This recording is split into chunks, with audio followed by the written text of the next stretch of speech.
अब 7वें अध्याय के 16 से लेकर 18 तक ये अपने विषय में बताता गीता ज्ञानदाता कि मेरी साधना भी 4 प्रकार के करते हैं, अर्थार्थी, आर्त, जिज्ञासु और ज्ञानी।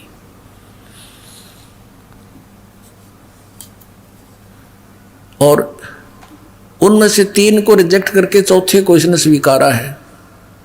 ज्ञानी आत्मा वो है जिन्हें भगवान पाने का एक कमर कस रखी है और ये भी जान लिया है वेदों से, जैसा उनको समझ में आया कि एक परमात्मा है, उसकी भक्ति करने से मोक्ष होगा, नथिंग एल्स। और उपासना करने से, किसी देव की पूजा करने से मोक्ष नहीं हो सकता। ये भी उनको फाइनल हो गया। और मनुष्य जीवन केवल परमात्मा प्राप्ति के लिए ही मिला है, ये भी उनके दृढ़ हो गया। अब उन्होंने तत्वदर्शी संत मिला नहीं, वेदों में ओम मंत्र है, ये ब्रह्म का है, काल का। यजुर्वेद अध्याय नंबर 40 के मंत्र नंबर 15 में ओम कर्तु समर, किलवे समर और कर्तु समर, ओम नाम ही जाप करने का लिखा, नथिंग एल्स। वो ब्रह्म साधना है। 8वें अध्याय के 13वें श्लोक में गीता जी में यही कहा कि ओम इति का अक्षरम ब्रह्म व्यवहारन माम अनुसमरण। माम ब्रह्म माने मुझ ब्रह्म का, ओम केवल ये एक अक्षर है, नथिंग एल्स।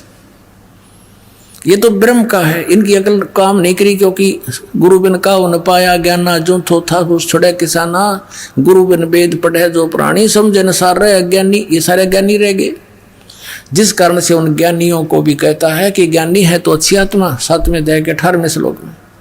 लेकिन ये मेरे वाली घटिया साधना में गति में स्थित रहे। गति माने उससे मिलने वाला फाइनल रिजल्ट। जैसे ओम नाम के जाप से ब्रह्मलोक प्राप्ति होती है, वो इनकी परम गति। तो कहता है मेरे वाली अनुतम, क्योंकि वहां गए हुए प्राणी भी जन्म मृत्यु में। ये खुद कहता है 18वें अध्याय के 62वें श्लोक में, कर दूं तू सर्वभाव से उस परमेश्वर की शरण में जा, जिसकी कृपा से परम शांति को, सनातन परम धाम को प्राप्त होगा। 15वें अध्याय के 4थे श्लोक में कहा कि तत्वदर्शी संत की प्राप्ति के उपरांत परमेश्वर के उस परम पद की खोज करनी चाहिए, जहां जाने के बाद साधक फिर लौटकर कभी संसार में नहीं आते। और ये अपने विषय में 4थे अध्याय के 5वें और 9वें श्लोक में, 2रे अध्याय के 12वें श्लोक में, 10वें अध्याय के 2रे श्लोक में गीता ज्ञानदाता कहता है, अर्जुन तेरे और मेरे बहुत जन्म हो चुके, तो नहीं जानता, मैं जानता हूं। तो यहाँ कहता है मेरी घटिया अनुतम घटिया साधना में लीन रहे, अच्छी आत्मा होते हुए भी। और यहाँ इन ज्ञानियों ने अनुतम का अर्थ अति उत्तम कर दिया कि भगवान अपनी साधना को घटिया थोड़ा कह सकता है। अरे यू भगवान थोड़ा है तो काल है।